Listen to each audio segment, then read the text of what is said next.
Hello बच्चों, स्वागत है आप लोगों को नारायणा ग्रुप में। आज हम बात करेंगे कि आप लोगों का डीएम आ रहा था कि अब कम से कम समय बचा है, 2 महीने बचा हुआ है। अब नीट में हम अच्छे से अच्छे नंबर कैसे लाएं, आज हम शुरू करते हैं इस वीडियो को। और शुरू करने से पहले आप लोगों को बता दूं कि इस चैनल को ज़्यादा से ज़्यादा लोगों में शेयर करो और जो नए हैं उसको सब्सक्राइब करो ताकि सभी को हेल्प मिले, सारे बच्चों को। Welcome to Narayan Coaching. बेटा आज नीट में हम कैसे पढ़ाई करें कि हमें अच्छे से अच्छे स्कोर के लिए सबसे पहले आप टाइम डिसाइड करना है कि आपको मैक्सिमम 8 आवर पढ़ना है।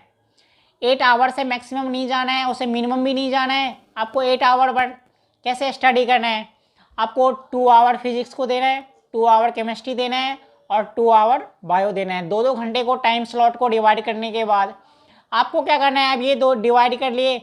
अब ऐसे बोलते सर हमें फिजिक्स में तो न्यूमेरिकल हमसे सॉल्व नहीं होता है, तो बेटा कोई समस्या नहीं है।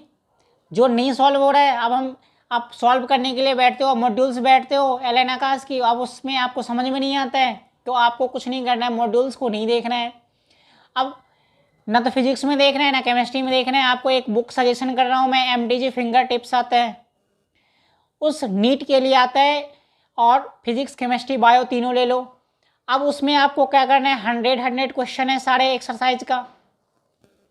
तो आप चैप्टर पढ़ो, 1 घंटे आप चैप्टर पढ़ोगे और जैसे आप चैप्टर पढ़ने के बाद आप उस चैप्टर में टॉपिक वाइज उसमें जो फिंगर टिप्स है उसमें आपको जैसे मान लो हमने फिजिक्स पढ़ लिया, फिजिक्स में हमने कोई एक टॉपिक उठा लिया, वेक्टर उठा लिया, उस वेक्टर में आपको जैसे आपको क्रॉस वेक्टर दे रखा है, प्रोडक्ट डॉट प्रोडक्ट दे रखा है, तो इन सारे टॉपिक वाइज उसमें टॉपिक से रिलेटेड क्वेश्चन दिया हुआ है, टॉपिक वाइज क्वेश्चन दिया हुआ है। तो आपको जो टॉपिक में दिक्कत है उस टॉपिक को पढ़ो और उसको डायरेक्ट MTG फिंगर टिप से आप क्वेश्चन उठाओ।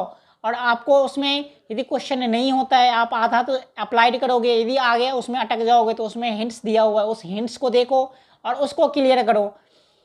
ऐसे जैसे आपको फिजिक्स में करना है वैसे ही केमिस्ट्री में करना है। और आपको तो ज़्यादा से ज़्यादा नीट वाले बच्चों के लिए डॉक्टर को रटने की ज़्यादा ज़रूरत है, मेमोराइजिंग पावर स्ट्रांग होता है, उसको कैलकुलेटिव पार्ट कम होता है। आपको बायो और केमिस्ट्री में ऑर्गेनिक और इनऑर्गेनिक ध्यान रख लो, उसमें मेमोराइजिंग पावर है। आपको फिजिक्स केमिस्ट्री में भी यदि न्यूमेरिकल देता है फिजिकल केमिस्ट्री के अंदर, तो उसमें भी आपको ज़्यादा से ज़्यादा फार्मूला ओरिएंटेशन देता है ताकि आपको परेशानी नहीं होने। आप फार्मूला को आप कैसे बोलेंगे सर हमें फार्मूला याद नहीं रहता है फिजिक्स में, क्या अप्लाइड करें? आप टॉपिक पढ़ो और फिंगर टिप्स पे जाओ, उसमें आपको फार्मूला को मेमोराइज करना है। अब जैसे फिजिक्स पढ़ लिया मैंने एक टॉपिक, उस टॉपिक के बाद आपको शॉर्ट समरी बनाना है। उस शॉर्ट समरी में देखना है कि मुझे क्या क्या फार्मूला याद है, क्या क्या टॉपिक से है रिलेटेड है। उस टॉपिक और फार्मूला को मेमोराइज करो, लिखो। उसके बाद आपको क्या करना है, जैसे आप क्वेश्चन लगाओगे, क्वेश्चन टिक करते हो आप, तो आप फिंगर टिप से क्वेश्चन सॉल्व करो। अब जैसे वो क्वेश्चन सॉल्व करने बैठो तो आप 2 घंटे फिजिक्स पढ़ने हैं, वैसे 2 घंटा केमिस्ट्री, 2 घंटा बायो, 6 आवर हो गया।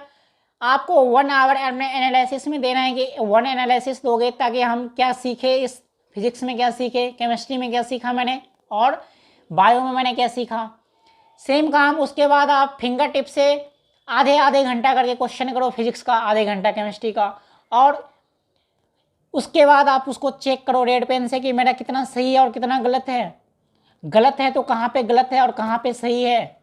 अपने आप को जब जजमेंट करने बैठोगे और आपको उस ड्यूरेशन में ना तो फ़ोन देखना है ना टीवी देखना, आपको जितनी भी आपको डिजिटल है सबसे दूर रहना है ताकि आप अच्छे से अच्छे आपको कंसंट्रेशन बने। डॉक्टर इंजीनियर बनने के लिए पढ़ाई के बोलते हैं, पढ़ाई ज़्यादा ज़रूरी नहीं है, वो चेक करना चाहता है कि अच्छे नंबर लेके आए तो उसका बच्चे का क्या है, कंसंट्रेशन अच्छा है। उनका ये नहीं फोकस नहीं है कि ये बच्चे होशियार है नहीं होशियार है। सारे बच्चों को पता होता है 4 टैबलेट याद हो जाता है, 10 टैबलेट नाम याद रहता है, वही चलता है मार्केट में। लेकिन उसकी कंसंट्रेशन पावर चेक करने के लिए वो एग्जाम लिया जाता है उनका, ताकि अच्छी कंसंट्रेशन होगा तो अच्छे क्रिटिकल कंडीशन में वो सर्वाइव करेगा, अच्छा डॉक्टर बनेगा। तो आपको मेमोराइजिंग पावर बढ़ाना है और मेमोराइजिंग पावर के लिए आपको सिटिंग कैपेसिटी बढ़ाना है। आप लोगों को कोई समस्या हो तो आप हमें इंस्टाग्राम पे DM करें, जिस टॉपिक से आप करोगे उसी टॉपिक पे हम कवर करने की कोशिश करेंगे और आप लोगों को हेल्प मिले। ज़्यादा से ज़्यादा लोगों में सब्सक्राइब करें। धन्यवाद।